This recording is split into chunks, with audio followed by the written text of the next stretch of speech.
Está começando o programa Independência, a voz da recuperação, uma parceria da ADUSMEC, Associação dos Usuários da Saúde Mental de Capivari, e da Rádio Alternativa FM 106,3.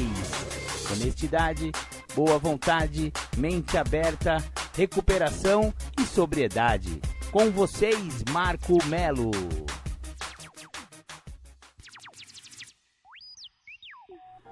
Marco Melo sou eu, sejam todos muito bem-vindos, sejam todas muito bem-vindas ao programa Independência que começa nesta semana, dia 13 de novembro de 2022, exatamente, já estamos na reta final do ano.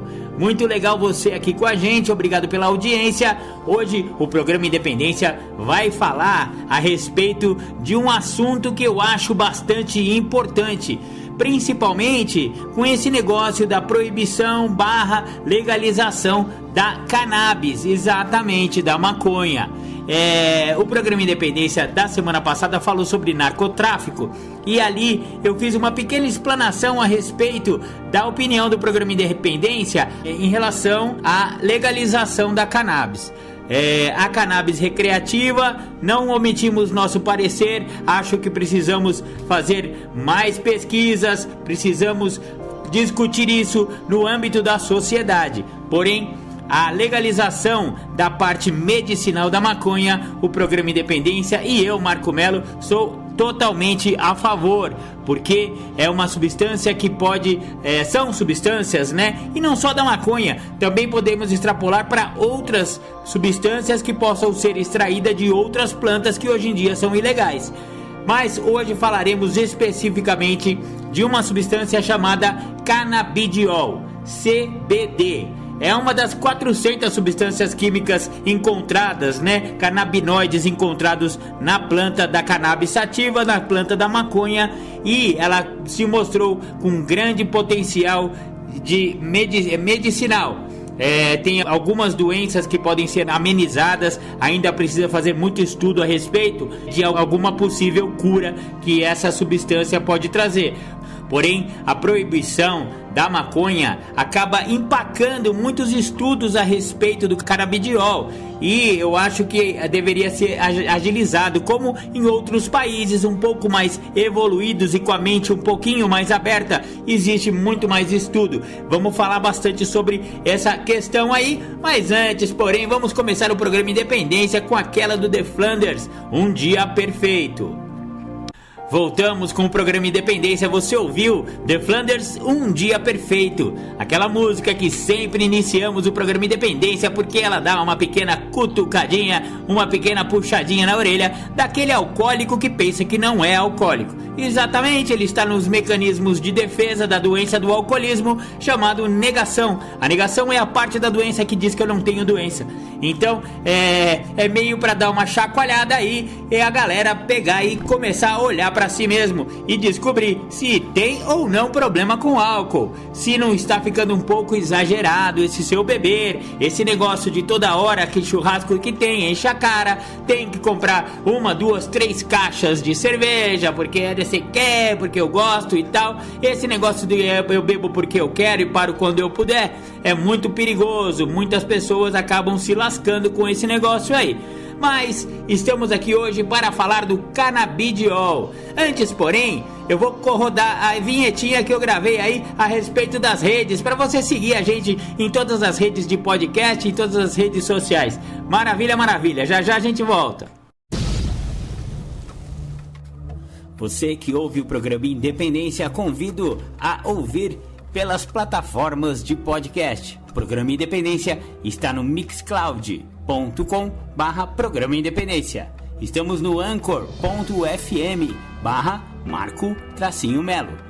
Estamos também no Spotify, procure lá pelo Spotify, pelo buscador Programa Independência, assim como no Google Podcast. Também procure pelo buscador do Google Podcast o Programa Independência. Estamos também no YouTube, youtube.com/MarcoMelo1969. Curta nossas redes sociais.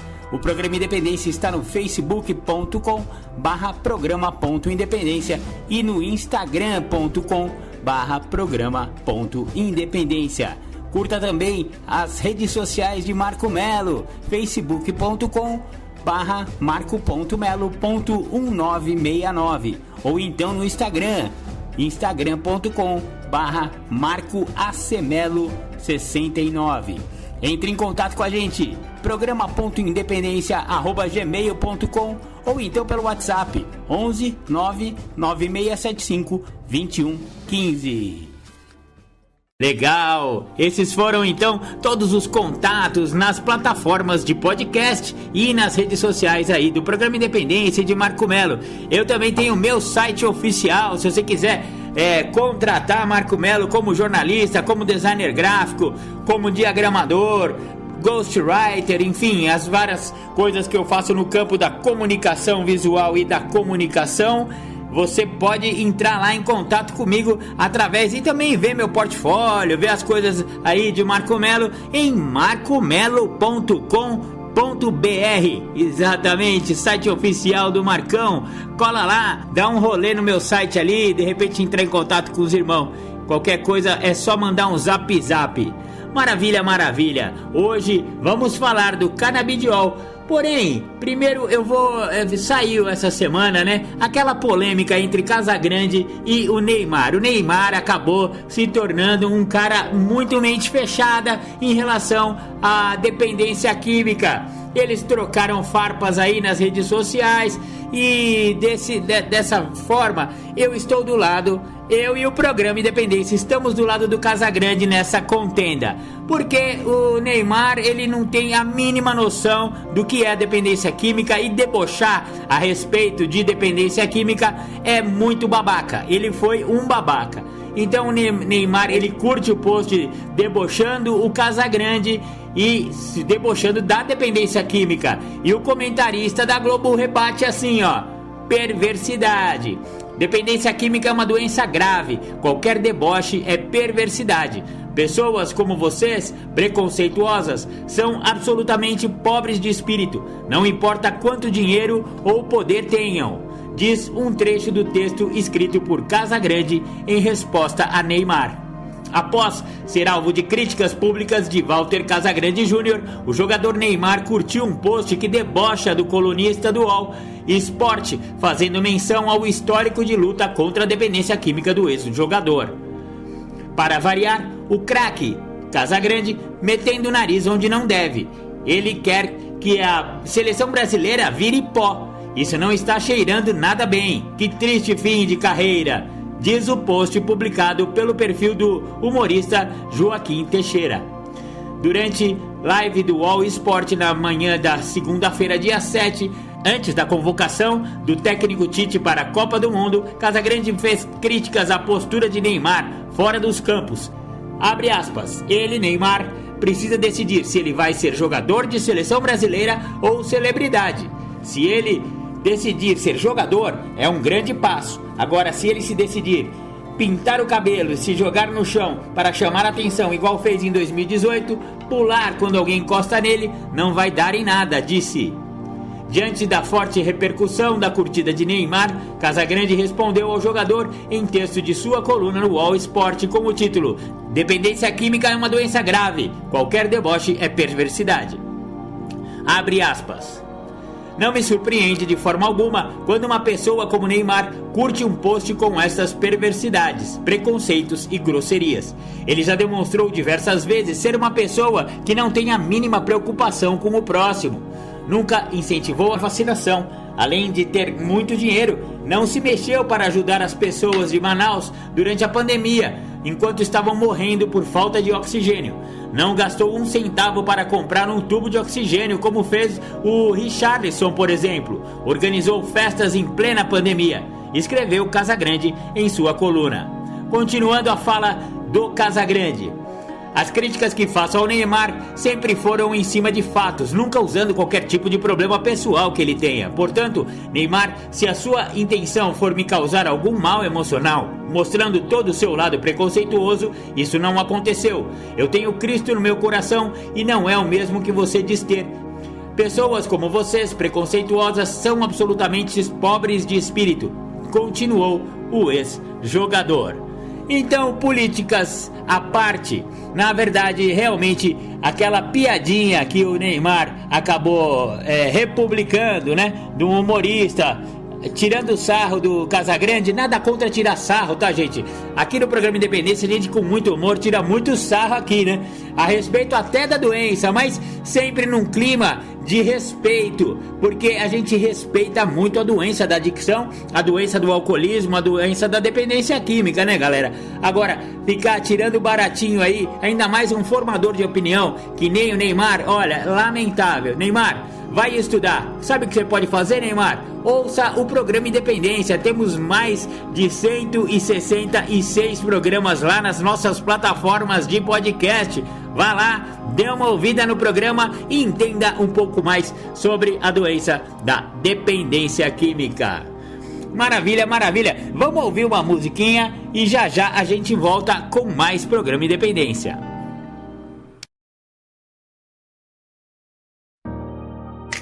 O anonimato é o alicerce espiritual de todas as nossas tradições. Lembrando sempre de colocarmos os princípios acima de personalidades. O nosso maior objetivo é sempre levar a mensagem às pessoas que ainda sofrem. Eu agradeço a sua vida, JKS, porque graças a você, a mensagem chegou em mais um lar destruído.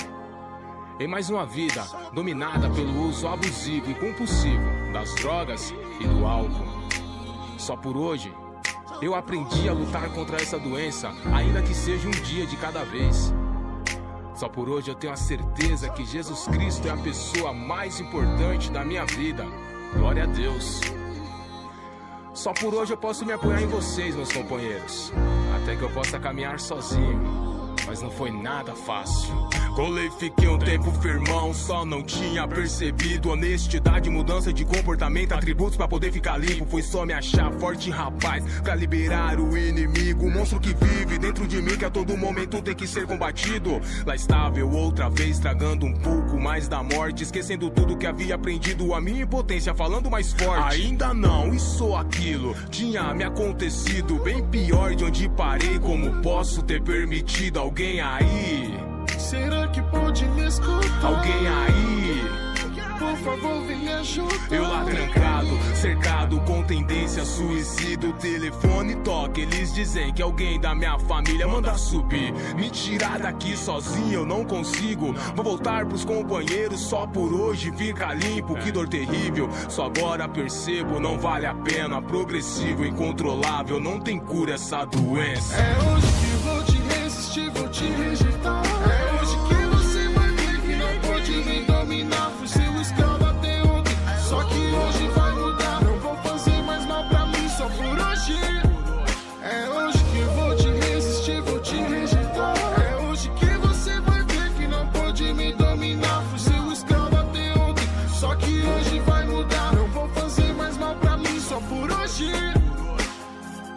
Deus, conceda-me serenidade para aceitar as coisas que eu não posso modificar, coragem para modificar aquelas que eu posso e sabedoria para reconhecer as diferenças. É defesa, armadura, sei que protege minha vida. Seja feita a sua vontade, é o que a gente precisa. Obrigado pela minha família, obrigado pelos companheiros, obrigado pela sala aberta, por estar em nosso meio, por me mostrar meu real tamanho, fundo de poço, dar a vida a quem não merecia. De novo, por me pegar em teu colo, por debaixo das suas asas, manifestar seu amor em alguém que não vale nada. E foi dentro da sala que aprendi a ser tesoureiro. Mente aberta, honestidade, reconquistei o respeito. Os evites essenciais, pessoas, lugares e hábitos. O lance é não se preocupar com o futuro e nem se culpar pelo passado. É hoje que vou te resistir, vou te rejeitar. É hoje que você vai ver que não pode me dominar. Fui seu escravo até ontem,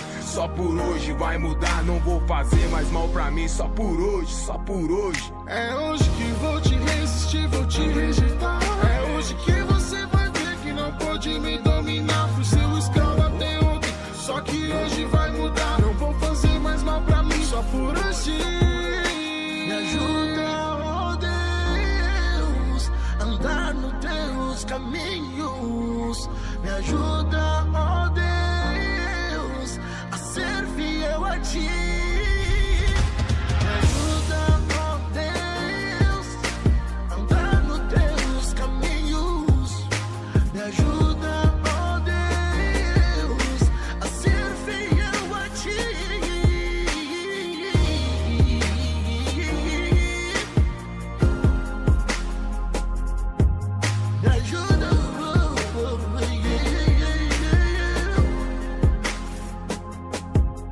me ajuda, me ajuda, me ajuda.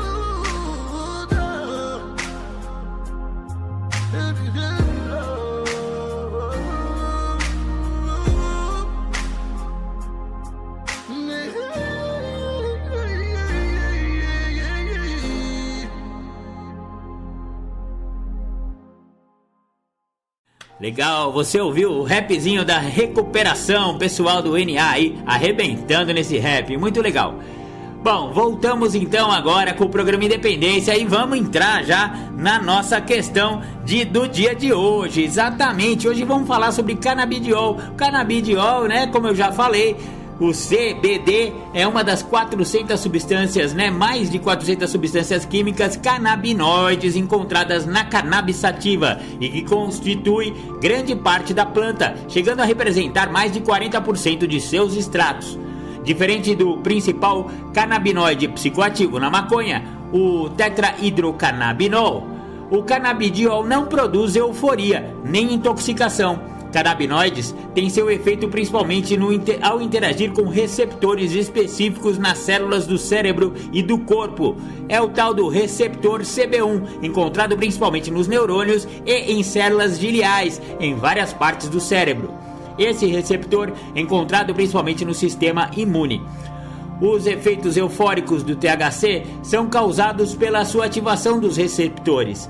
Já o CBD tem uma afinidade muito baixa por esses receptores, 100 vezes menores que o THC, que é o que dá o barato, né? É o que deixa o cara doidão ouvindo Bob Marley. Is this love? Galera, você acha que eu não conheço essa parada?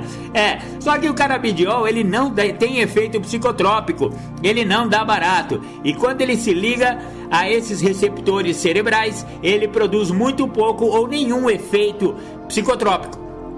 Há evidência crescente de que o canabidiol age em outros sistemas de sinalização cerebral e que isso pode ser importante para os seus efeitos terapêuticos.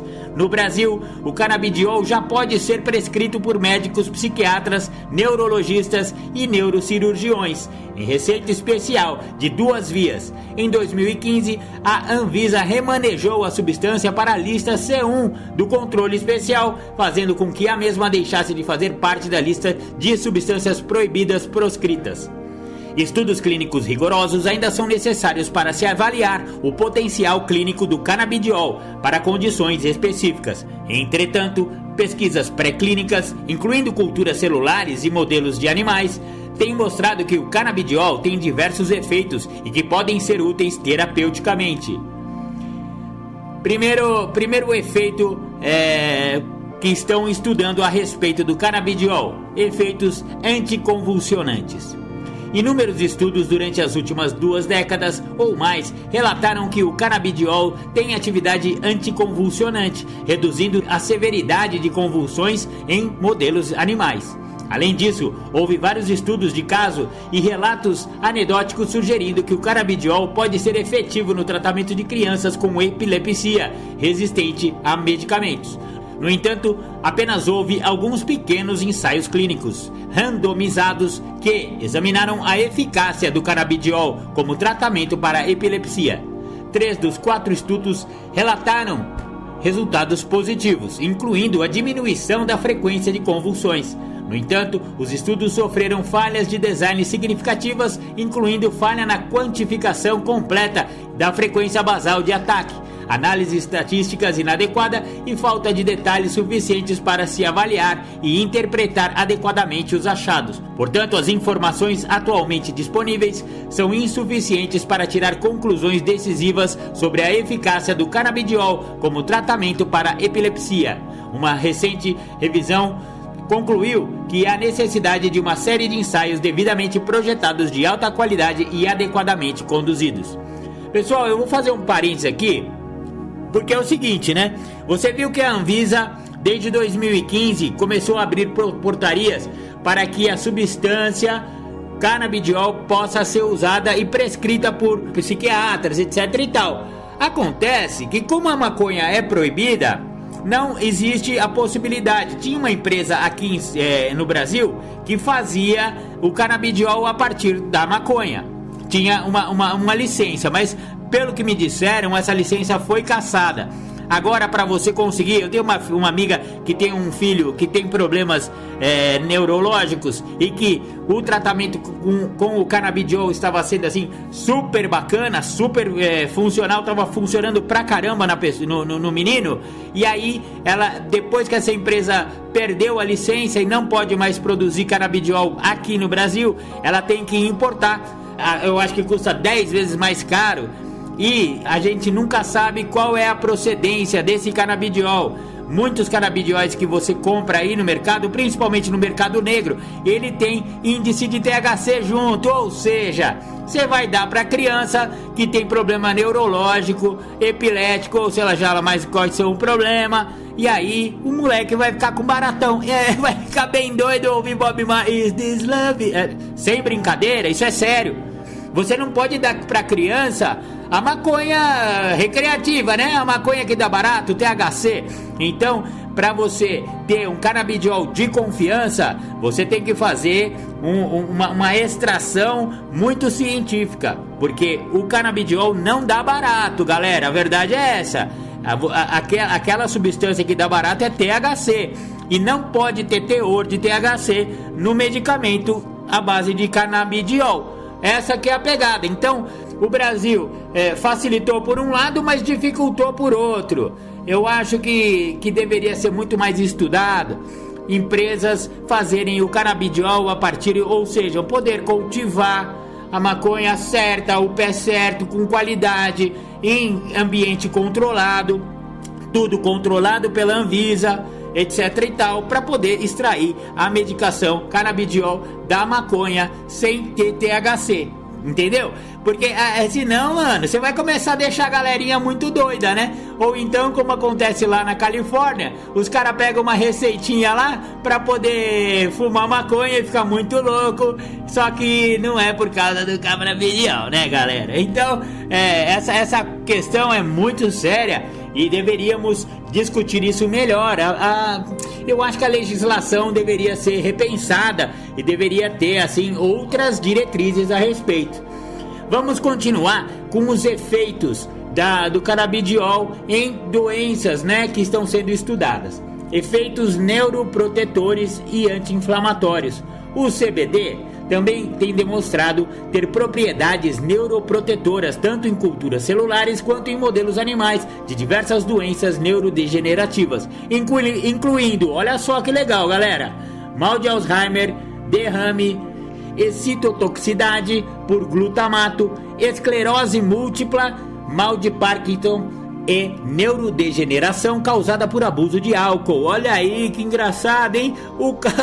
Isso daí foi bem aqui no programa Independência. O cara abusou de álcool a vida inteira, teve aquele problema da demência alcoólica, né? Que é a neurodegeneração causada pelo abuso de álcool, e aí depois vai se tratar com um canabidiol, com um derivado da maconha. Olha só, a maconha ajudando até os alcoólatras, galera. Um estudo duplo cego realizado também pela Faculdade de Medicina de Ribeirão Preto mostrou que o canabidiol pode ser eficaz no tratamento de pacientes com mal de Parkinson, apresentando melhores na qualidade de vida e no bem-estar destes pacientes. Olha que interessante, né, velho? Você vê que são problemas que nunca tiveram cura, né? Mal de Alzheimer, gente. E esse daí, né, o mal de Parkinson, né, teoricamente nem tem cura. E o canabidiol tem se mostrado assim muito uma esperança, né, para o tratamento dessas doenças degenerativas neurocelulares. Olha que interessante. Efeitos antitumorais. Além de pesquisas sobre o uso de canabinoides em tratamentos paliativos contra o câncer, redução de dor, náusea e aumento de apetite, há diversos relatos pré-clínicos demonstrando efeitos antitumorais do canabidiol em culturas celulares e em modelos animais. Esses estudos observam a viabilidade celular reduzida, morte aumentada das células cancerosas, crescimento tumoral reduzido e inibição de metástase. Esses efeitos podem ser devido aos efeitos antioxidantes e anti-inflamatórios do canabidiol. No entanto, esses achados ainda não foram explorados em pacientes humanos. Efeitos antipsicóticos. A maconha pode produzir episódios psicóticos agudos em altas doses, e vários estudos ligam o uso da maconha ao aumento do risco de psicose crônica em indivíduos com fatores de risco genéticos específicos. Pesquisas sugerem que esses efeitos são mediados por THC e sugeriu-se que o CBD possa mitigar esses efeitos. Houve alguns ensaios clínicos em pequena escala em que os pacientes com sintomas psicóticos foram tratados com canabidiol, inclusive relatos de casos de pacientes com esquizofrenia que relataram resultados conflitantes. Um pequeno estudo de caso em pacientes com doença de Parkinson com psicose que relataram resultados positivos e um pequeno ensaio clínico randomizado que relata melhora clínica em pacientes com esquizofrenia tratados com CBD. Um estudo da Universidade de São Paulo demonstrou a função antipsicótica do canabidiol. Esse estudo deve servir como base para a criação de um medicamento antipsicótico atípico para o tratamento da esquizofrenia. Grandes ensaios clínicos randomizados seriam necessários para avaliar completamente o potencial terapêutico do canabidiol para pacientes com esquizofrenia e outras formas de psicose. Efeitos ansiolíticos. O CBD mostrou eficácia terapêutica em uma variedade de modelos animais de ansiedade e estresse, reduzindo as medidas comportamentais e fisiológicas, por exemplo, frequência cardíaca, do estresse e da ansiedade. Além disso, o canabidiol mostrou eficácia em pequenos ensaios clínicos e laboratoriais humanos. O CBD reduziu a ansiedade em pacientes com ansiedade social, sujeitos a uma tarefa de fala pública estressante. Em um protocolo de laboratório projetado para modelar distúrbios de estresse pós-traumático, a CBD melhorou a consolidação da aprendizagem de extinção, ou seja, o esquecimento de lembranças traumáticas. Os efeitos de redução de ansiedade do canabidiol parecem ser mediados por alterações na sinalização do receptor 1A de serotonina, embora o mecanismo preciso ainda necessite ser elucidado e mais pesquisas sejam necessárias. Eficácia para o tratamento de transtornos de uso de substâncias. Achados pré-clínicos iniciais também sugerem que o CBD pode ter valor terapêutico como tratamento de transtornos de uso de substâncias. O canabidiol reduziu os efeitos gratificantes da morfina e diminuiu a procura por heroína em modelos de animais. Segurança do canabidiol. Uma revisão de 25 estudos sobre a segurança e a eficácia da CBD não identificou efeitos colaterais significativos em uma ampla gama de doses, incluindo regimes de dose aguda e crônica, usando vários modelos de administração. Então, galera, pelo que eu entendi aqui, você vê que muitos estudos ainda precisam ser feitos, mas a substância CBD, canabidiol, ela se mostra com grande esperança para distúrbios muito sérios. Você vê que ali, quando falaram dos efeitos antipsicóticos, né? A maconha, a THC, a parte recreativa, né? Vamos falar assim, a parte is this love and I'm feeling da maconha, ela pode ser muito prejudicial para pessoas com tendência à esquizofrenia e ataques psicóticos. Porém, o canabidiol é um antídoto, né? É um remédio para esses mesmos distúrbios. Engraçado, né? Na mesma planta você tem uma substância que aumenta a chance de distúrbios psicóticos e esquizofrênicos, mas também dentro da mesma planta tem a cura para esses mesmos males, né, galera? Olha que interessante. Então, é o que eu falei no começo, precisa muito estudo ainda e isso precisa ser discutido. Porém, as leis entravam os estudos, porque a maconha é proibida, e aí quando você precisa fazer estudo, você precisa ter a planta, meu. Aí é que tá. Então é difícil você fazer um estudo sobre o canabidiol, já que a planta da maconha é proibida. Aí o cara, um cientista que tiver uns pezinhos lá no laboratório para poder extrair o canabidiol e fazer estudos a respeito, pode dar voz de prisão pro cara, nego cagueta, tem um pezinho de maconha lá no laboratório da faculdade, vai a polícia lá, prende o cara por tráfico internacional de drogas, e lá vai o cientista, o médico ou o estudioso preso, porque ele não tinha autorização, ou seja, precisamos desentravar esse negócio, precisamos desbloquear esse negócio, porque está muito mal estruturada essas leis a respeito da cannabis e do canabidiol. Então, eu acho muito bacana a gente estudar mais os efeitos. Em princípio, eu acho que já deveria está sendo largamente utilizado o canabidiol, nem que não seja produzido aqui, que seja importado, mas que através de leis de favorecimento, né, dos estudos científicos, então importa um monte desse negócio aí e dá na mão dos cientistas lá para estudar melhor o caso. Maravilha, maravilha, vamos ouvir mais um som, já a gente volta. Você está ouvindo o programa Independência, a voz da recuperação. Maravilha, maravilha, voltamos com o programa Independência, a voz da recuperação. Hoje falamos sobre o canabidiol, aquela substância derivada da maconha, mas que não dá barato, não dá brisa e não pode ser comprado em biqueiras. Exatamente. Você sabe que eu encontrei aqui, navegando pela internet, um produto brasileiro que contém, na verdade, o canabidiol puro. Muito legal, eu achei. Talvez a empresa que eu falei que tinham caçado, que a Anvisa tinha caçado a licença, talvez seja essa. Eu não sei qual era o nome da empresa. Essa aqui chama Prati Donaduzzi. Essa Prati Donaduzzi é o primeiro e único produto brasileiro à base de cannabis autorizado pela Agência Nacional de Vigilância Sanitária, Anvisa. É um fitofármaco de origem vegetal e a indicação terapêutica é determinada pelos profissionais médicos na sua prescrição. Sua venda está condicionada à apresentação de receituário tipo B, azul, de numeração controlada. A Prati Donaduzzi produz em comercialização 3 apresentações do produto, sendo nas concentrações de 20 mg por ml, 50 mg por ml e 200 mg por ml.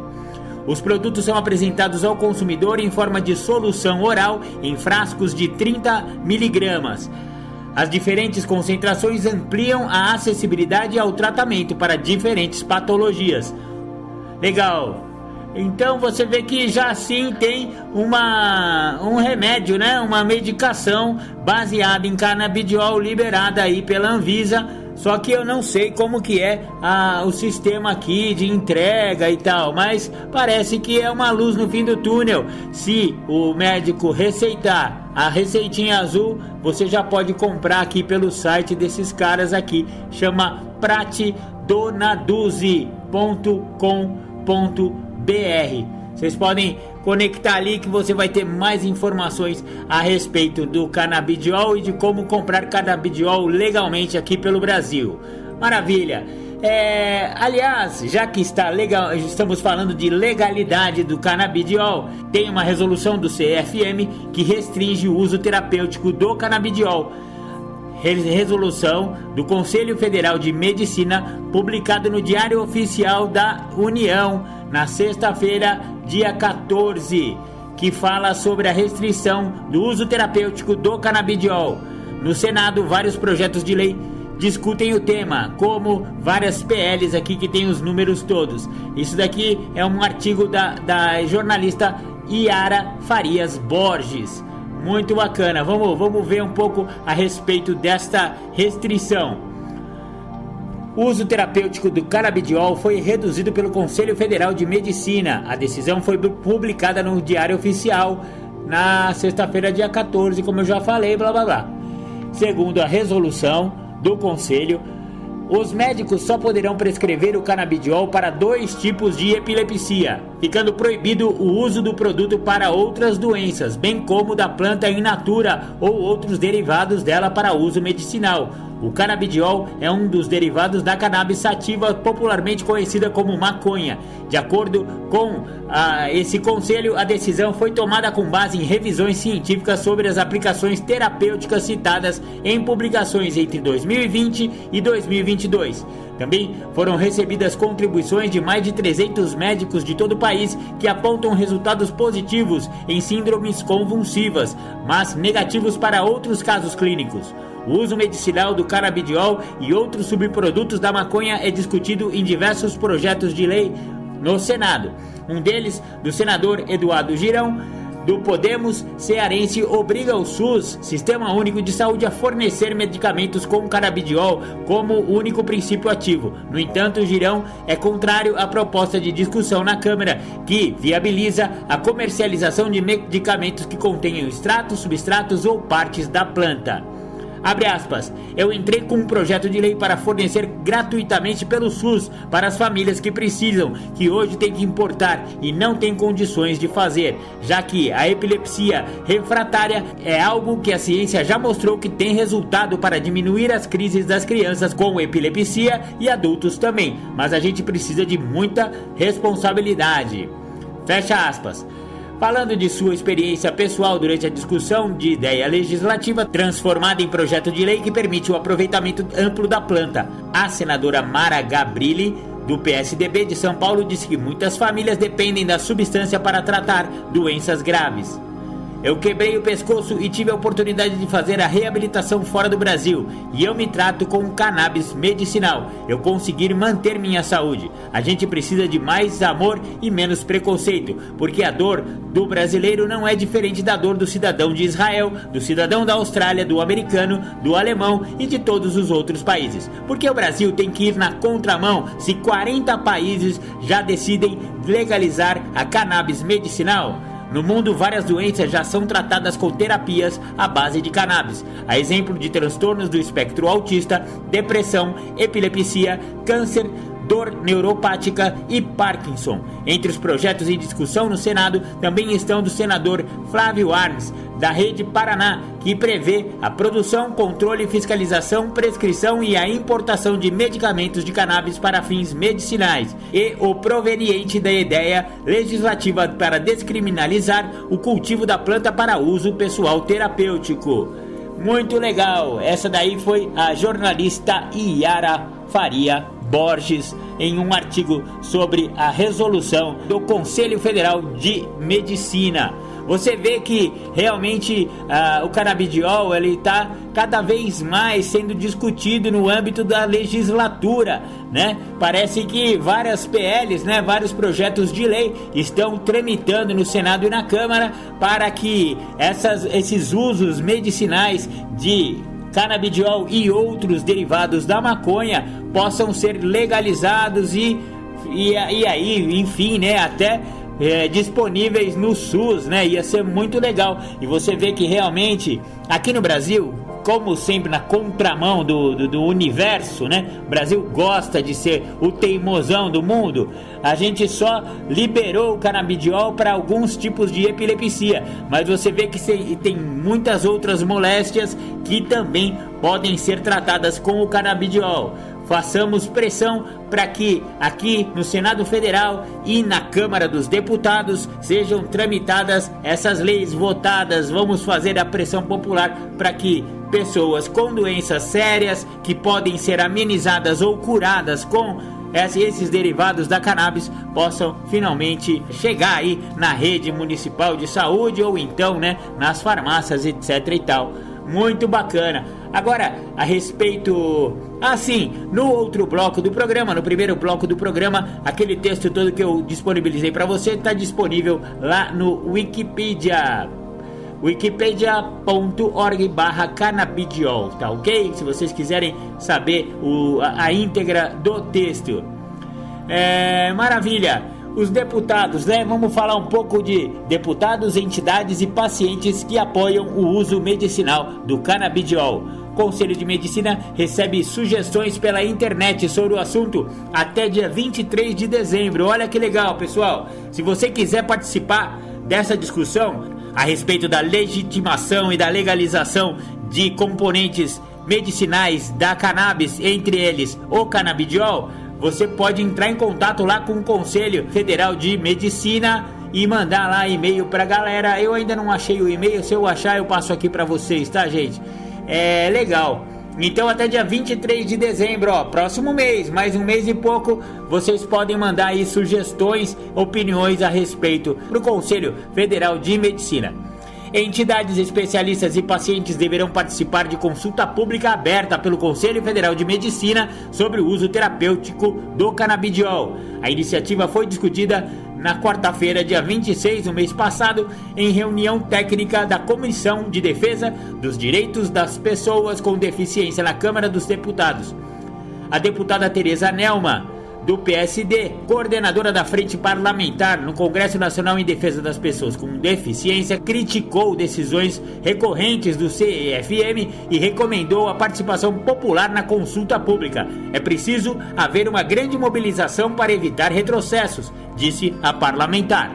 Para o diretor médico-científico da Associação Brasileira de Pacientes de Cannabis Medicinal, Leandro Ramires, o Conselho tem se apoiado em estudos defasados, feitos até 2014. Abre aspas, a produção acadêmica aumentou muito desde 2015, disse Ramires, um dos autores do trabalho em 2020, que já alcançou repercussão mundial. Críticas e recuo. No último dia 14 do mês passado, o Conselho Federal de Medicina publicou a resolução que a gente acabou de comentar no bloco anterior, que só permite ao médico receitar canabidiol para alguns casos de epilepsia. Dessa maneira, a substância derivada da cannabis não poderia ser mais usada no tratamento de diversas outras situações ou em caso de depressão, ansiedades, dores crônicas, Alzheimer e Parkinson. A resolução do Conselho foi amplamente criticada por diversos setores e na segunda-feira a entidade decidiu suspender temporariamente a norma, abrindo ao mesmo tempo a consulta pública sobre o tema. Os interessados têm até 60 dias, ou seja, até dia 23 de dezembro, como eu falei, né, galera, para apresentar sugestões por meio de plataforma na internet. Nesta quarta-feira, ao justificar a ausência no evento da Câmara, o Conselho Federal de Medicina alegou que não comentará processos em andamento. Com a suspensão temporária da resolução, a indicação do canabidiol terapêutico caberá ao médico, de acordo com regras estabelecidas pela Anvisa. Abre aspas. A suspensão é um reconhecimento do Conselho, a partir das pressões da sociedade, que a resolução não se sustenta, avaliou a deputada Érica Cocai, do PT do Distrito Federal, no debate da Câmara. Abre aspas. São vários os depoimentos sobre a melhora na qualidade de vida com o uso da cannabis medicinal, e isso poderá e precisará ser respeitado, disse.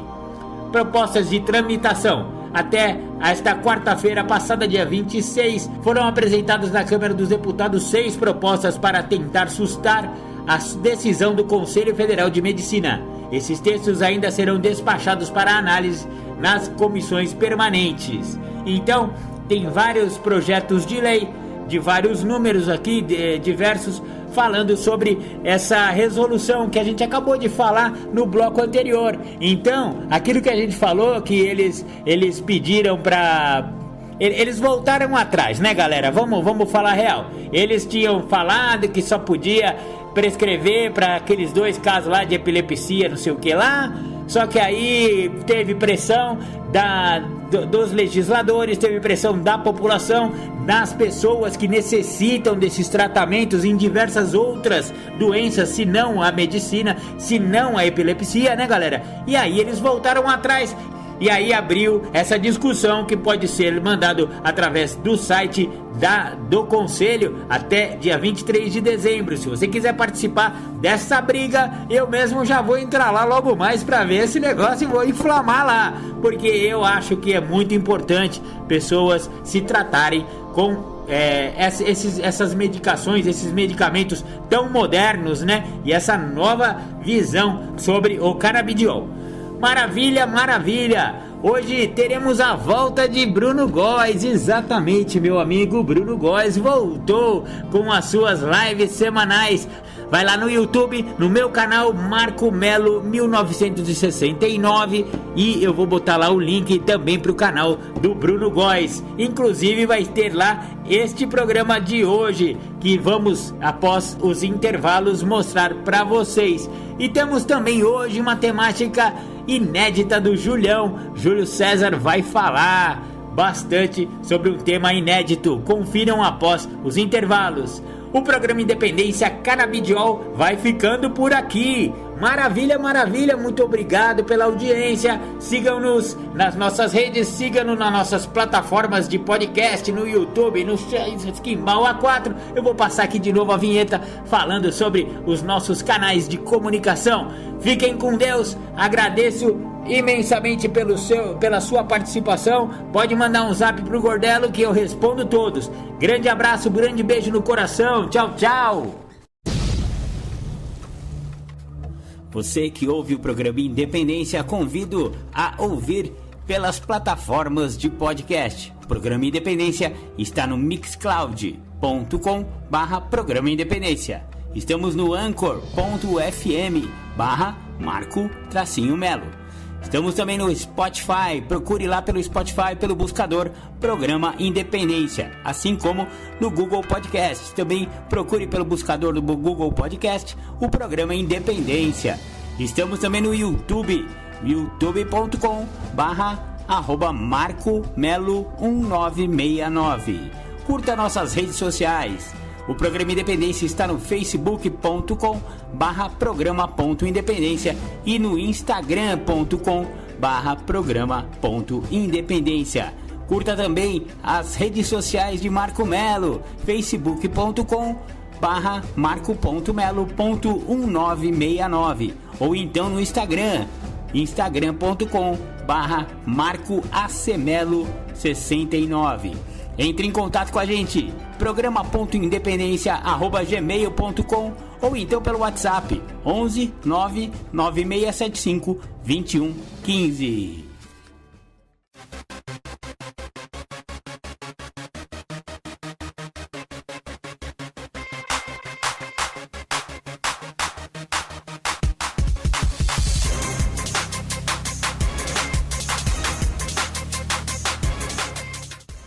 Voltamos a apresentar Programa Independência, a voz da recuperação.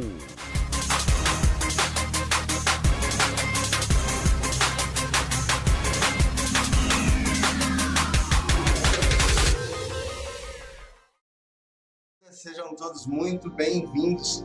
Estamos iniciando aí, retomando, na verdade, a nossa transmissão ao vivo agora, toda segunda-feira, às 20 horas, aqui pelo YouTube. Se você ainda não é inscrito no canal, se você ainda não clicou no botãozinho de se inscrever, se inscreva para que você seja notificado todas as vezes que eu estiver entrando ao vivo ou todas as vezes que eu publicar um vídeo novo. Para mim, é muito importante a sua participação. Eu vou falar um pouquinho de mim, da minha história aqui, porque acredito que tem pessoas que estão chegando pela primeira vez, tem pessoas que ainda não conhecem, né, o meu trabalho aqui no canal, tem pessoas que ainda não sabem muito bem da minha história. Então, como eu já falei, meu nome é Bruno Renato Góes. Eu passei por um processo de internação. Eu tinha 17 anos de idade quando eu fui internado. Não foi porque eu quis, apesar de naquela época não existir, né, internação compulsória, naquela época não tinha internação involuntária. Aliás, naquela época o que existia de tratamento para dependência química era algo extremamente precário, né? Era aquelas fazendas, né, no meio do nada, bem distantes. E a metodologia de tratamento naquela época era trabalhar até cansar para de noite dormir sem dar trabalho para ninguém, né? Era mais ou menos isso. Pouco tinha de terapêutico mesmo, né? Reuniões, psicólogos, essas coisas quase que não existiam. E eu fui internado aos 17 anos porque cheguei ao fundo do poço. Cheguei em uma condição da qual não dava mais para suportar, não dava para continuar, né? Nem para mim, nem por mim, para mim ficou insustentável e para minha família mais ainda. E aí a minha família tomou essa decisão por mim, né? O meu pai, a minha mãe, os meus irmãos, eles se reuniram e decidiram então que eu deveria me internar. Eles procuraram uma instituição, eles procuraram uma clínica e para lá eu fui, né? Sem muitas opções, não dava para negociar, não tinha nada negociável, eu tive simplesmente que aceitar, até porque não tinha o que fazer, né? Era o que eu tinha, uma internação à minha disposição. E eu tive o grande privilégio, né? O grande prazer de, naquela época, encontrar com pessoas que queriam recuperação, com pessoas que faziam parte de Narcóticos Anônimos, com pessoas que já tinham frequentado o grupo de Narcóticos Anônimos, elas já estavam em recuperação há algum tempo. E aí eu, ouvindo essas pessoas, decidi, né, que era o meu momento. Apesar de pouca idade, né, 17 anos, para alguns talvez seja bastante jovem, né, ainda no início ali da juventude, o meu fundo de poço ele era tão doloroso, né, ele chegou num estado tão doloroso que eu acreditei e acredito que a recuperação era o melhor caminho, porque já não existia mais alternativa. Então eu me agarrei naquelas pessoas, eu me agarrei naquilo que estava sendo proposto para mim naquela hora. Eu fiz a minha internação como deveria fazer, cumpri com tudo aquilo que foi sugerido a mim, né, com tudo aquilo que as pessoas recomendaram que eu fizesse, e graças a essas pessoas hoje eu estou aqui, né, vivenciando aí essa experiência de recuperação há quase 18 anos. Depois disso eu tive a oportunidade de voltar para essa mesma instituição para começar a trabalhar, né, para começar a desenvolver um profissionalismo. Ainda na época eu não voltei para ser terapeuta, eu não voltei para trabalhar diretamente com os residentes, mas foi algo que aconteceu muito naturalmente na minha vida, né? Eu voltei para trabalhar no escritório. Eu era praticamente um office boy da clínica naquela época. Hoje acho que nem existe mais office boy, né? Hoje é uma profissão que acho que se extinguiu aí. Mas eu voltei para ser office boy, e aí diante desse momento, né, pelo fato de estar lá dentro da clínica, vivenciando, eu já tinha a experiência de adicto, eu comecei a compartilhar, né, a minha experiência com alguns residentes, e aí então eu tive a oportunidade de me profissionalizar como terapeuta. E por isso eu estou aqui hoje, né, porque faz parte da minha história. Eu vi o quanto a minha mãe, o meu pai sofreu, o quanto os meus irmãos sofreram, e desde então eu decidi que eu deveria demonstrar a minha gratidão por tudo aquilo que eu estava recebendo, compartilhando com as pessoas, dizendo para as pessoas que é possível, que existe recuperação, apesar de muitas das vezes parecer difícil de acreditar, porque os números eles são bastante ingratos, digamos assim, né? A porcentagem de pessoas que vivenciam um processo de recuperação é bem pequena, mas ainda assim existe recuperação, existe, né? Eu me agarrei nessa possibilidade mínima e venho agarrado a ela até hoje.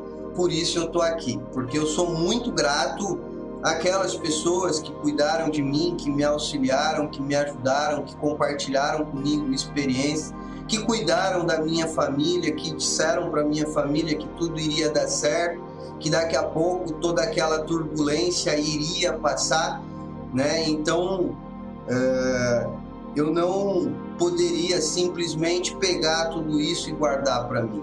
Eu me sinto, né, na obrigação de demonstrar a minha gratidão compartilhando com as pessoas. E hoje eu faço com muito amor esse trabalho, tanto pessoalmente, né, nas clínicas. Hoje eu trabalho dentro de uma instituição, então eu tenho um trabalho direto com os adictos, mas também aqui na internet, né, no YouTube, no Facebook, no Instagram, tem um monte de coisa minha aí, um monte de vídeo meu circulando aí, e acredito que ajudando muita gente, pelo menos a ter um pouco de esperança, né? Olhar para frente e falar, pô, se ele conseguiu, se a família dele conseguiu, nós também podemos conseguir. Esse é o meu propósito. E Graciele, perguntou quanto tempo ficou na instituição e se eu recaí alguma vez. Não, Graciele, eu não tenho nenhuma recaída, né?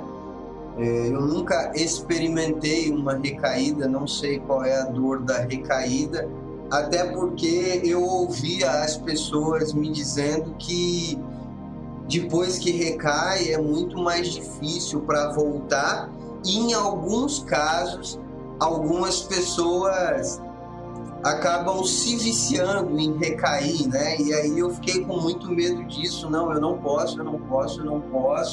E desde então eu não tive nenhuma recaída não, tá? Eu faço agora, dia 13 de fevereiro, 18 anos de abstinência total, né?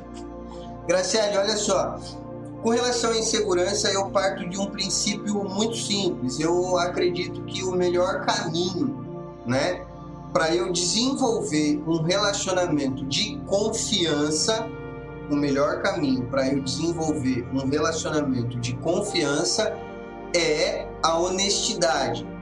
E aí a gente precisa, nesse momento, entender qual é a minha parcela de responsabilidade diante desse relacionamento, diante dessa relação, né? E quando eu falo relação, né, relacionamento, independente de qual seja o tipo, de mãe para filho, de esposa para marido, de patrão para funcionário, de irmão para irmão, independente de qual seja o tipo de relação, para que essa relação ela seja sólida, para que haja confiança nessa relação, tem que haver honestidade. E aí, a minha responsabilidade, muitas das vezes, é porque por insegurança, por medo, por receio, por ficar pensando, né, o que é que ele vai pensar de mim ou coisas do tipo, eu não consigo ser honesto. Eu acabo omitindo minha insegurança, meu medo, minha vergonha, e isso faz com que eu abra lacunas, né? E eu começo a criar coisas, muitas das vezes aonde nem sequer existe. Então, para que a gente consiga de fato desenvolver uma relação sólida, eu preciso falar do meu sentimento em relação a essa pessoa. Eu sempre oriento as famílias com relação a isso, né? Para que a gente encontre uma oportunidade de falar para os adictos o quanto eles nos machucaram, o quanto eles nos causou dano, o quanto nós estamos traumatizados, e dentro desse espaço também mostrar para ele o quanto isso hoje nos deixa inseguro diante dessa relação, porque não adianta eu me sentir inseguro e não falar. Quando eu não falo, muito provavelmente ele não percebe, ele não sabe. Então eu não vejo outro caminho que não seja a honestidade. E um dos meus maiores problemas estava exatamente na comunicação. Porque eu me tornei tão isolado do mundo, da sociedade, eu me tornei tão fechado, a adicção me distanciou tanto de pessoas que eu não conseguia falar. Eu sentava muitas das vezes com alguém, meu pai, minha mãe, alguém que fazia parte da minha vida, e eu permanecia por um período de tempo ali com essa pessoa, mas eu não conseguia desenvolver um diálogo. Porque, como eu falei anteriormente, né, sobre relação, não existia um relacionamento e eu não conseguia falar, né? Eu não conseguia desenvolver. Eu precisei me tratar por diversas vezes dentro desse assunto, porque eu fui uma pessoa que me omiti muito em várias áreas da minha vida, dentro de relação afetiva, dentro de relações profissionais, dentro de relacionamento com amizades. Eu trabalhava numa clínica uma vez, né, há alguns anos atrás, acho que isso tem uns 8 anos mais ou menos, 7. Eu trabalhava numa clínica E pelo fato de eu não conseguir me comunicar com pessoas, eu comecei a demitir todo mundo. E eu fui demitindo um, demitindo outro, apesar de eu não ser o proprietário da clínica, mas pelo fato de eu ocupar uma posição de liderança, eu comecei a demitir todo mundo. E chegou num determinado momento que sobrou só eu dentro da instituição, sobrou só eu dentro da clínica. E aí eu me dei conta que o problema era eu, que o problema estava em mim. E que isso, mais uma vez, estava se repetindo na minha vida, como já havia se repetido outras vezes dentro de relacionamento, em outras empresas, em outras oportunidades. E aí chegou num estágio que eu já não aguentava mais ficar dentro daquela clínica, porque ficou insuportável o trabalho, me sobrecarregou, toda a responsabilidade ficou sobre mim e eu não aguentei. Eu saí da instituição, como eu tinha desestruturado ela todinha, os proprietários não conseguiram continuar e essa instituição teve que fechar. Foi um investimento um tanto quanto alto e o prejuízo foi grande. E eu comecei a perceber, dentro desse processo, que eu precisava mudar. Porque até quando eu vou continuar causando danos na vida das pessoas? Até quando eu vou continuar deixando um rastro pelos locais, pelas pessoas por onde eu passo? Isso não é saudável, isso não é bom. Todas as vezes eu termino sozinho, isolado, sem ninguém. Até quando? E eu comecei a perceber que o problema estava justamente na comunicação. O problema estava justamente na minha inabilidade em me relacionar de uma forma saudável, de me comunicar. Agora mesmo, antes de começar essa live, antes de começar esse encontro aqui com vocês, minha esposa estava sentada aqui na minha frente e estávamos falando justamente sobre isso, que eu tenho uma tendência muito natural em sair agarrando o mundo e assumindo todas as responsabilidades, e aí eu sobrecarrego e eu não falo e eu começo a ficar nervoso, eu começo a ficar ansioso e nesse momento eu começo a desistir das coisas. Então a comunicação ela se torna fundamental. A comunicação saudável ela se torna fundamental para a minha própria vida e para a minha relação com as outras pessoas. E aí, quando eu falo de uma comunicação saudável, isso é muito interessante, porque eu fico observando muito, né, os relacionamentos dentro da instituição, né, os relacionamentos de mães de adicto, de pais de adicto, de irmãos, de esposa. E é impressionante, eu fico admirado, eu fico às vezes assustado a forma como vocês se anulam dentro dessa relação, a forma como vocês se colocam de lado literalmente. E aí eu volto, né, naquela pergunta anterior, existe uma parcela de responsabilidade que é minha sobre isso. Eu omito, eu tenho medo de falar, eu fico inseguro, eu não consigo tomar decisões, eu fujo de responsabilidade, eu fico preocupado com o que o outro está pensando e não me preocupo como eu estou pensando, como eu estou vivendo. Eu insisto muito, né, nessa questão de relacionamento, de relações saudáveis, porque eu considero fundamental. Até porque dependemos uns dos outros, né? Nós, pelo fato de sermos humanos, não somos seres individualistas, né? Não existe um ser humano sequer que consiga viver isolado. Dependemos de relacionamentos, dependemos de relações. Compreendemos que o problema não é a substância. Agora, precisamos entender, então, o que é adicção, o que é dependência química. E se nós estamos falando de uma doença, que se chama adicção, o meu problema não é a substância e o meu problema ele tem um nome, adicção, e é uma doença ela se caracteriza por um conjunto de sintomas. Toda e qualquer doença se caracteriza por um conjunto de sintomas. Como é que o médico faz para identificar uma doença? Ele pergunta como é que você está se sentindo. Você fala, estou com dor de cabeça, estou com náusea, estou com isso, estou com aquilo. Ele fala, é tal doença. A adicção não é diferente. A adicção ela é identificada, ela é caracterizada por um conjunto de sintomas. Quais são os principais sintomas da adicção? Obsessão, compulsão e ego.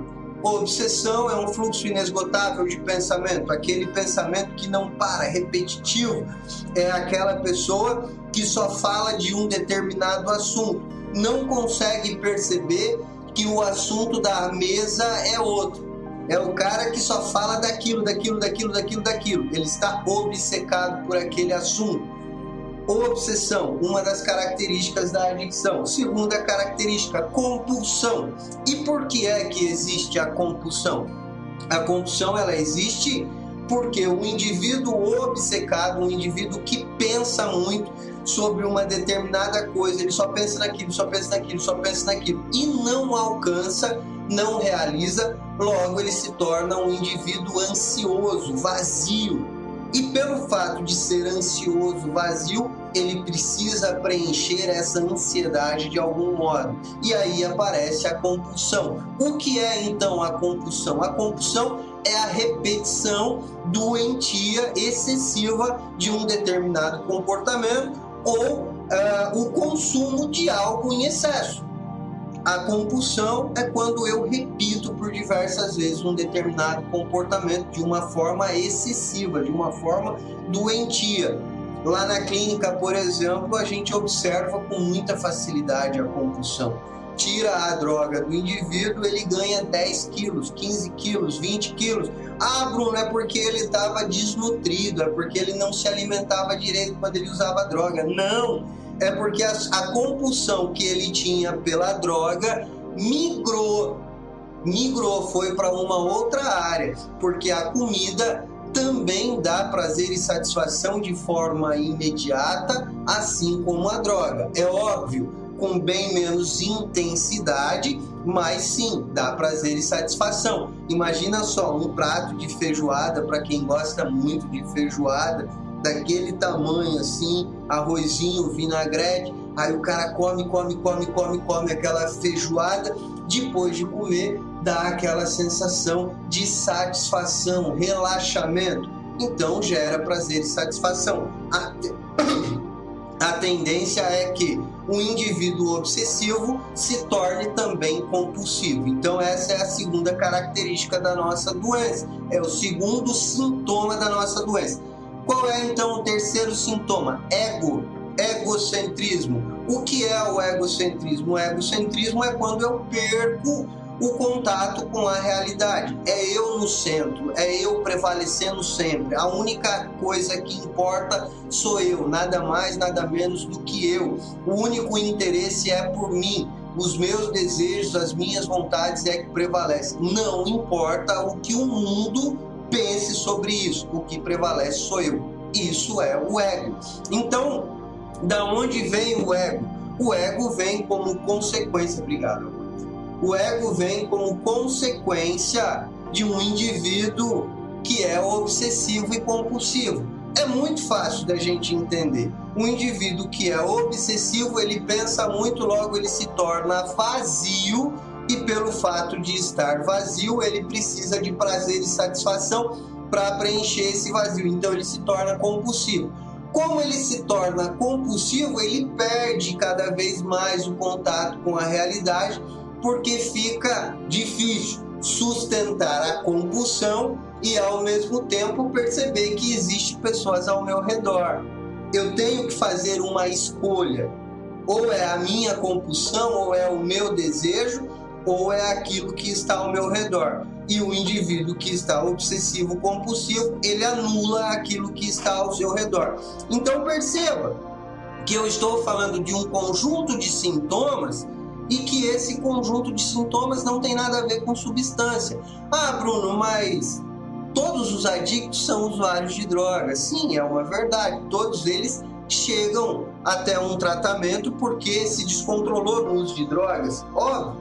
E aonde é que aparece, então, a droga se os sintomas não têm nada a ver com a droga? As drogas, elas aparecem assim como aparece para todo mundo. Através de um happy hour, através dos amigos de escola, através da turminha da esquina, através da galerinha da praça, através da rodinha que fica ali na esquina, através do boteco. A droga aparece na vida do adicto assim como aparece para qualquer outra pessoa. Qual é a diferença? A diferença é que as outras pessoas, algumas delas, quando tem esse primeiro contato, simplesmente rejeita porque não interessa, não faz parte, não quer. Outras pessoas até experimentam porque tem uma curiosidade e aí tá ali naquela rodinha, acaba experimentando e por algum motivo não continua. E o adicto, por sua vez, quando tem o primeiro contato, acaba desenvolvendo compulsão. E por que desenvolve compulsão? Porque a droga ela foi desenvolvida para trazer prazer e satisfação de forma imediata, muito simples. Não existe uma substância sequer que seja droga, né? Desde a cervejinha até o crack, não existe uma delas que não tenha sido desenvolvida para trazer prazer e satisfação de forma imediata. Então, já existe a obsessão, já existe a compulsão, já existe o ego, e aí o cara se depara com uma substância que traz uma imensa carga de prazer de uma maneira como ele nunca sentiu na vida dele. Vai desenvolver compulsão de forma muito rápida. E aí, por que eu estou falando tudo isso? Porque você está olhando para o problema de forma errada. Você está olhando para o problema através da substância. E o problema nunca foi a substância. Agora a pergunta é, como lidar com isso? E a resposta é muito simples. A recaída, independente de qual seja a substância, ela deve ser encarada como uma recaída. Um filme excelente para codependentes é sobre a esposa do Bill, Lois Wilson. O filme chama-se Quando o Amor Não É Suficiente. De fato, esse filme é muito bom, muito bom, muito bom mesmo. Bruno, você poderia falar um pouco sobre a importância de fazer parte de um grupo de apoio para codependentes? Nossa, eu acho que é fundamental. Eu acho não, eu tenho certeza. Nossa. E por que eu tenho certeza que é fundamental? Porque eu acredito que nós humanos, quando estamos unidos, nós conseguimos resolver problema com muito mais facilidade. Isso é comprovado cientificamente. Se você colocar um Albert Einstein no meio da savana africana, a possibilidade de Albert Einstein sobreviver na savana africana é quase que zero, mesmo sendo a mente mais brilhante conhecida até hoje, apesar de algumas pessoas não concordarem. Mas a questão é que mesmo você colocando uma pessoa extremamente inteligente, capacitada, no meio da savana africana, a possibilidade dessa pessoa sobreviver é quase nula. Agora, se você colocar 50 seres humanos, 50 pessoas comuns no meio da savana africana, a possibilidade dessas pessoas sobreviver é muito maior.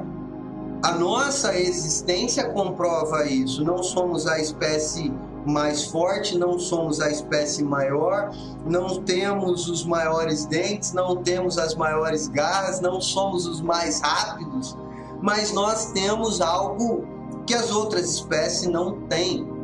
Se chama inteligência compartilhada. E isso não tem explicação. Quando a gente se junta, quando a gente se une, a gente consegue compartilhar a ponto de ter mais clareza para resolver problemas. A gente usa a nossa experiência e compartilhando essa experiência, a gente resolve o problema com muito mais facilidade. As outras espécies, os outros animais, não, eles vivem unicamente por instinto, eles não resolvem problema. Eles vivem por instinto, só, nada mais, nada menos. E aí, o grupo, para mim, é algo fundamental. Eu tenho um problema muito sério na minha vida. Aliás, eu tenho um problema que está acabando com a minha vida. Eu tenho um problema que está me matando, que está me consumindo. E é comprovado para mim mesmo, por mim mesmo, que eu sozinho não dou conta. Como é que é comprovado? Porque até hoje eu não dei conta. Simples assim. Cheguei ao fundo do poço. Um grupo certamente pode e vai me ajudar. Um grupo tem me ajudado e tem mantido a minha recuperação há quase 18 anos. Assim como as pessoas que participam do grupo, tenho certeza que compartilham da mesma experiência. A vida dessas pessoas, eu não tenho dúvidas que melhorou muito. Então, é comprovado que o grupo é importante. Agora, se eu acho, nossa senhora, eu nem... para mim é fundamental. Não tem como ter uma recuperação sem um grupo de pessoas. O grupo, ele identifica, o grupo, ele traz características, o grupo me dá um norte, o grupo me traz segurança, é indiscutível isso. O grupo é extremamente fundamental. Luciana, muito feliz também por você estar aqui, muito grato, né, por você estar aqui participando da nossa live, seja muito bem-vinda, tá? Ana Moura, boa noite, Ana Moura, muito obrigado pela sua participação, pela sua presença. Ó, gente, tem um monte de gente que ainda não deu o like aí, não clicou no joinha, eu tinha até esquecido, tô destreinado. Clica aí no joinha, clica no joinha que muito me ajuda a divulgar aí os vídeos e fazer com que esse vídeo chegue a mais pessoas. Então, logo abaixo aí do vídeo você vai ver um joinha, senta o dedo aí, clica aí, que muito me ajuda, tá? A família começa a falhar segundo sua percepção quando não fala para o adicto dos prejuízos que ele está causando. Mas muitas das vezes falamos e ele não muda. O que fazer nessa hora? Ai, Kátia, essa pergunta é boa. Você entra em umas perguntas sensacional. Eu gosto muito das suas perguntas. Eu acredito, sabe, Kátia, que o comportamento ele é contagiante. E eu não só acredito nisso, como é comprovado, né, que o comportamento ele é contagiante. A gente vê um vídeo de um bebê sorrindo, não tem como a gente não sorrir junto. A gente acaba sorrindo, independente de onde é que a gente esteja. Não consegue segurar. A gente vê um filme muito triste, mesmo sabendo que é só um filme, a gente chora, a gente se emociona. Então os comportamentos eles são contagiantes.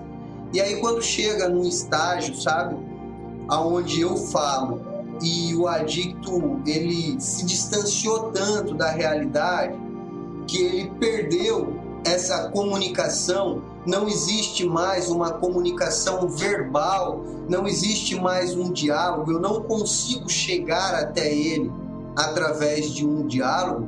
A comunicação ela precisa ser comportamental.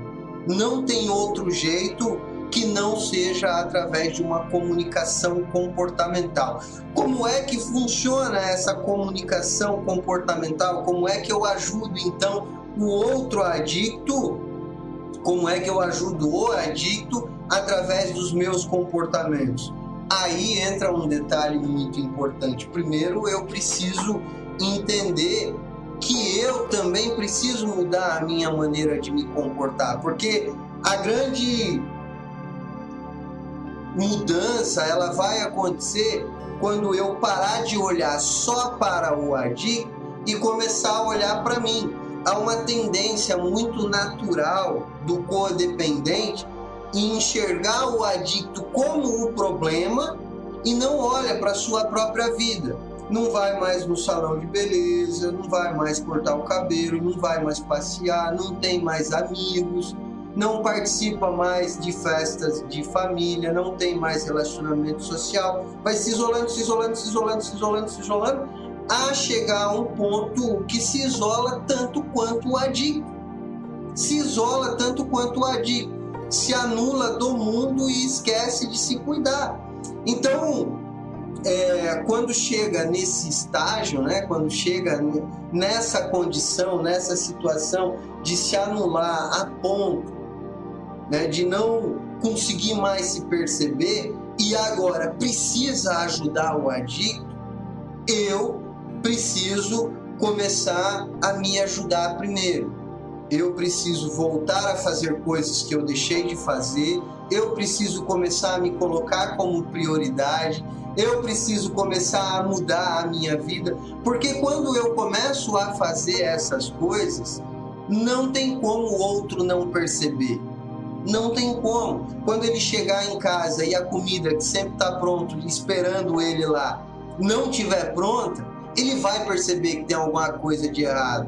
Quando ele começar a chegar em casa e ele perceber que você não está acordada na sala, angustiada, já desesperada ali com os olhos cheios de lágrimas, e sim na sua cama dormindo, ele vai perceber que tem alguma coisa acontecendo.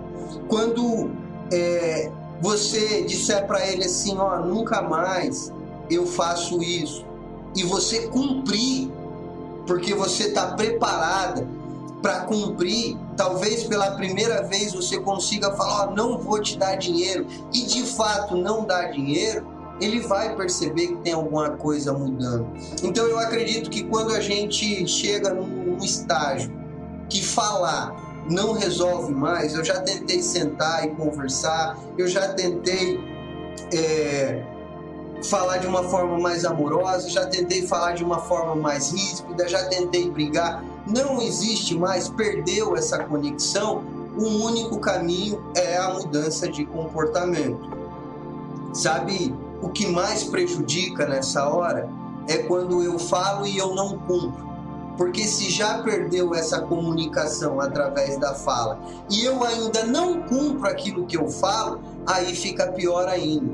Então, é eu começar a mudar a minha maneira de me comportar. E isso certamente não tenha dúvida de que vai causar um desconforto, vai causar um mal-estar a ponto de ele vir até você e ele vir conversar com você.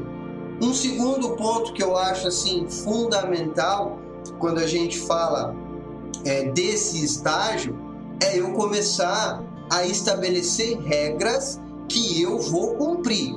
Então, se eu me comprometo em trancar o portão e não abrir, eu tenho que cumprir que eu não vou abrir aquele portão. Se eu me comprometo em não dar dinheiro, eu tenho que não dar dinheiro.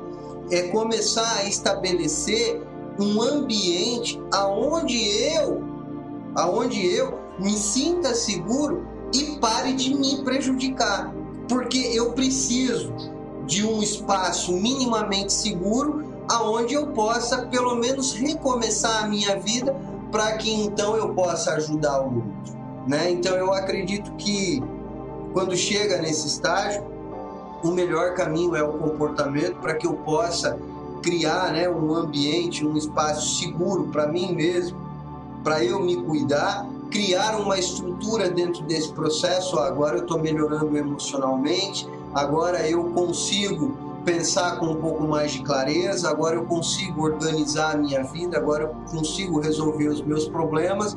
Pronto, agora sim dá para eu ajudar o outro de uma maneira mais efetiva, porque certamente quando você começar a mudar, ele vai se aproximar, ele vai chegar, e aí você precisa estar pronta também para recepcionar isso e para poder aplicar essa mudança. Graciele, Bruno, o que você acha de um adicto tomar energético? Faz reativar a memória de suas substâncias químicas? Graciele, olha, eu acabei de falar aqui numa das perguntas anteriores que o importante não é a substância, né? O que realmente importa são os sintomas, a obsessão, a compulsão e o ego. E aí talvez nesse momento alguém pense assim, então posso tomar energético que não tem problema nenhum. De fato, eu até acredito que não tem problema nenhum. O problema começa quando você precisa tomar 20 energéticos, 18 energéticos, porque aí perceba que já existe a compulsão. Você está tomando 15, 20 energético é porque provavelmente você está buscando alguma coisa. Então o que deve ser observado quando a gente fala de recuperação, não é exatamente a substância, e sim padrões de comportamento. O quanto ele tem se isolado dentro das suas obsessões, o quanto ele repete exatamente o mesmo assunto, não sai, parece uma fita engasgada que não muda, só fala a mesma coisa. O quanto ele é uma pessoa, ou está uma pessoa compulsiva, não consegue frear os seus impulsos, gasta demais, come demais, compra demais, trabalha demais. Eu escuto às vezes as famílias dizendo assim: nossa, ele tem uma qualidade que é indiscutível, trabalha que, nossa senhora, é um trabalhador excelente, trabalha 18 horas por dia.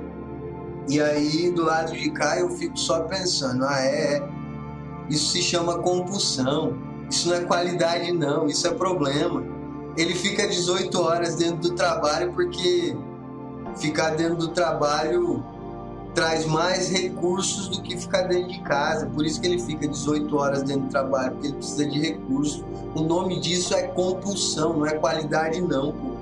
Qualidade é quando o cara consegue manter a vida minimamente organizada, e aí ele não precisa ficar 18 horas dentro do trabalho, tem alguma coisa de errado aí, né? Então,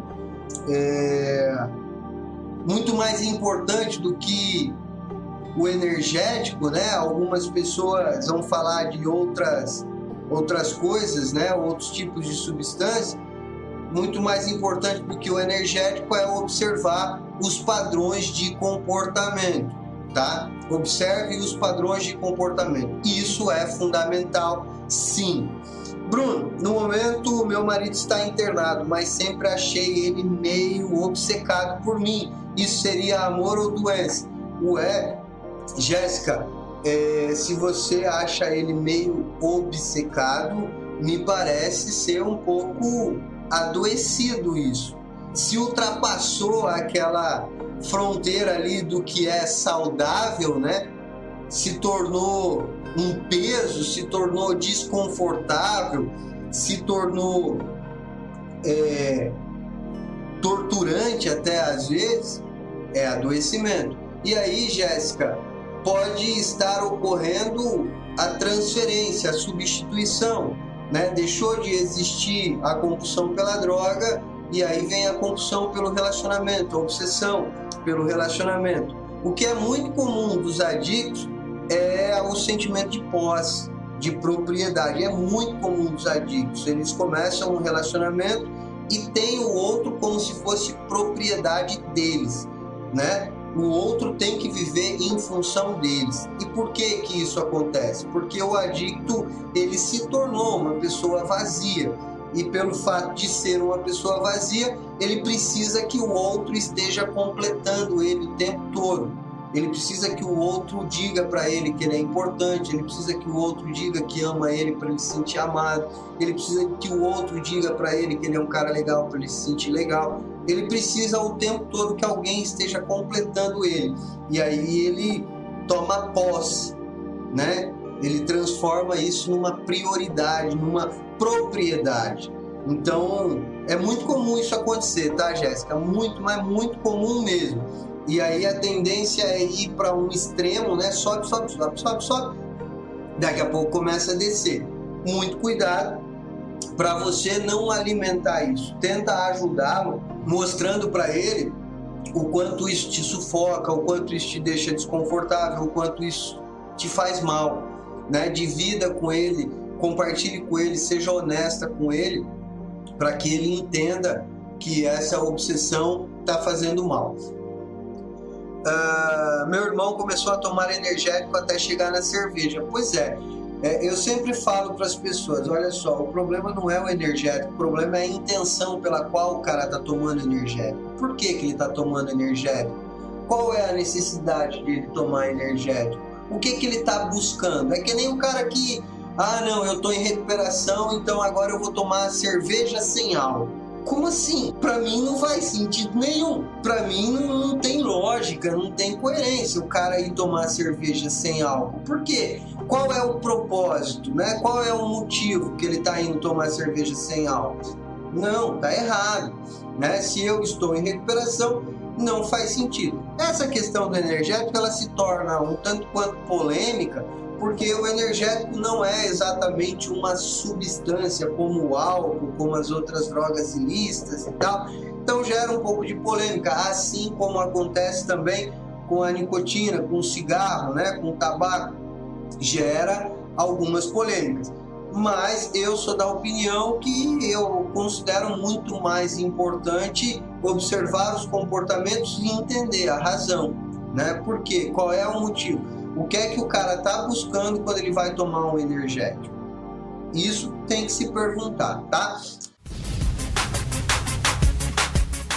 Você está ouvindo o programa Independência, a voz da recuperação.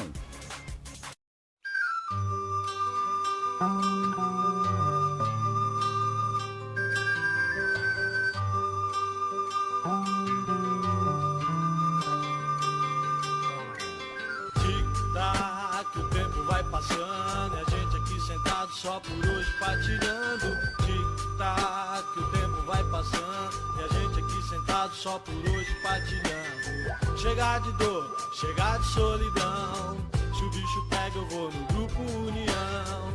Só por hoje é só alegria, se tem barulho eu vou no azul do meio-dia. Vou partilhar, falar dos meus problemas, em NA eu aprendi que vale a pena, porque tic-tac, o tempo vai passando e a gente aqui sentado só por hoje partilhando. Tic-tac, o tempo vai passando e a gente aqui sentado só por hoje partilhando. Primeiro passo, falar de rendição, serenidade, praticar aceitação. Insanidade, loucura, que horror. Segundo passo, meu poder superior. E a entrega que eu fiz no passo 3. A cada dia eu faço tudo outra vez, porque tic-tac, o tempo vai passando e a gente aqui sentado só por hoje partilhando. Tic-tac, o tempo vai passando e a gente aqui sentado só por hoje partilhando. O quarto passo, inventário, que legal, foi onde eu vi que eu não era só do mal. O quinto passo, com o padrinho e com meu Deus, eu admito que os erros foram meus. O sexto passo, eu me preparo pra mudar. Não tem mais jeito, eu não posso mais brincar, porque tic-tac, o tempo vai passando e a gente aqui sentado só por hoje partilhando. Tic-tac, o tempo vai passando e a gente aqui sentado só por hoje partilhando. Os meus defeitos me tiraram a mocidade. Sétimo passo, mudança e humildade. Olho pra trás, o rastro que eu deixei. Oitavo passo, a turma que eu prejudiquei. E o nono passo é resultado de ação. Aonde der eu vou fazer reparação, porque tic-tac, o tempo vai passando e a gente aqui sentado só por hoje partilhando. Tic-tac, o tempo vai passando e a gente aqui sentado só por hoje partilhando. Décimo passo, eu olho pro meu dia. Só por hoje eu vou mudar com alegria. E o passo 11, prece e meditação. Esse programa mudou meu coração. E o passo 12, misturado com os primeiros. Nossa mensagem eu vou gritar pro mundo inteiro. Tic-tac, o tempo vai passando e a gente aqui sentado só por hoje partilhando. Tic-tac, o tempo vai passando e a gente aqui sentado só por hoje partilhando. Lá, lá, lá, lá, lá.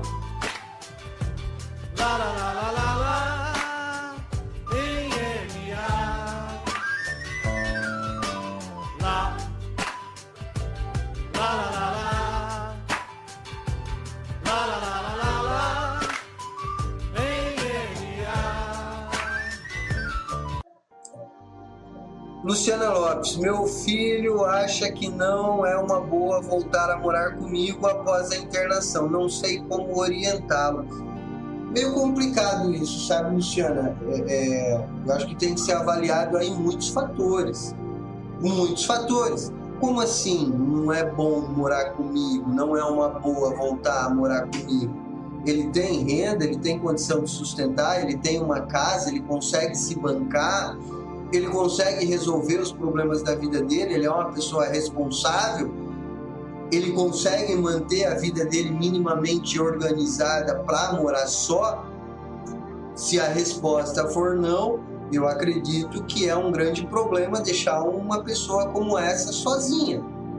Se ela não consegue resolver os próprios problemas, se ela não tem como se sustentar, se ela não tem como se bancar, não consegue minimamente manter a sua vida organizada, não faz muito sentido morar sozinho, né?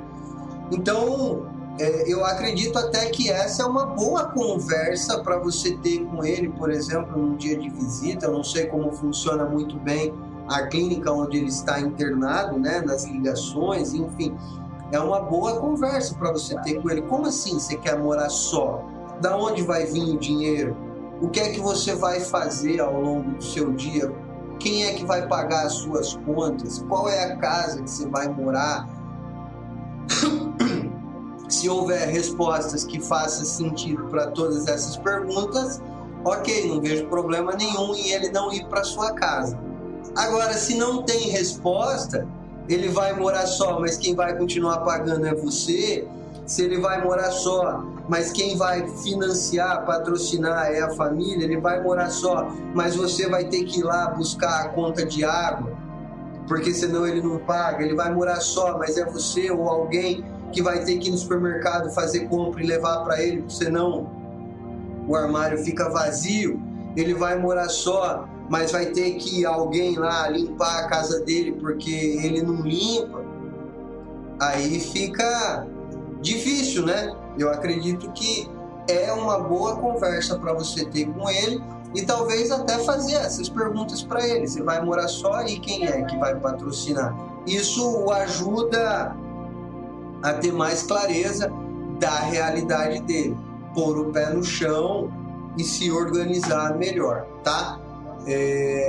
Não tenha medo de perguntar essas coisas para ele, não tenha medo, né, de conversar sobre essas coisas com ele, não tenha medo de ser honesta e dizer para ele o que é que você pensa a respeito disso, tá? Acho que é isso. Respondido todas as perguntas, né? Pelo menos acredito eu que sim. Me dou por satisfeito até aqui. Gente, muito, mas muito imensamente grato por poder estar aqui com vocês. Fico muito feliz em ver vocês aqui compartilhando esse momento comigo, né? Eu faço esse trabalho aqui na internet com muito carinho, com muito amor, porque realmente é algo que me ajuda muito, né? Eu gostaria de agradecer imensamente todos vocês que participaram, todos vocês que fizeram perguntas, todos vocês que ficaram assistindo aí em silêncio e não falaram nada, né? Para mim é muito importante. Não deixe de clicar aí no joinha se você gostou desse vídeo, se você gostou dessa live. Se você ainda não é inscrito no canal, se inscreva para que você seja notificado. Em especial, gostaria de agradecer publicamente aqui minha esposa, minha família, meus filhos, meu filho, agora 2, né? Tem um sobrinho que está morando comigo aqui, é meu filho também, né? Então, gostaria de agradecer publicamente todas as pessoas que têm me apoiado, que têm me incentivado, que têm me ajudado para que tudo isso possa ser uma realidade hoje. Gente, muito obrigado de verdade por vocês estarem aqui. Beijo no coração de todos vocês. Fiquem com Deus e até a próxima segunda-feira, às 20 horas, aqui no YouTube. A gente se encontra de novo. Beijo no coração, fiquem com Deus e até segunda-feira.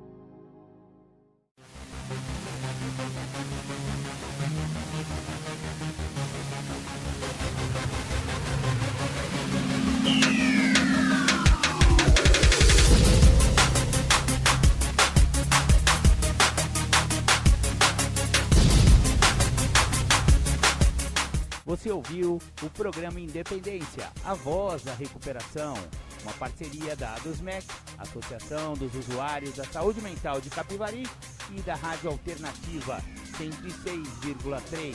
Até domingo que vem, com mais informações a respeito de dependência química e alcoolismo. Obrigado, até mais!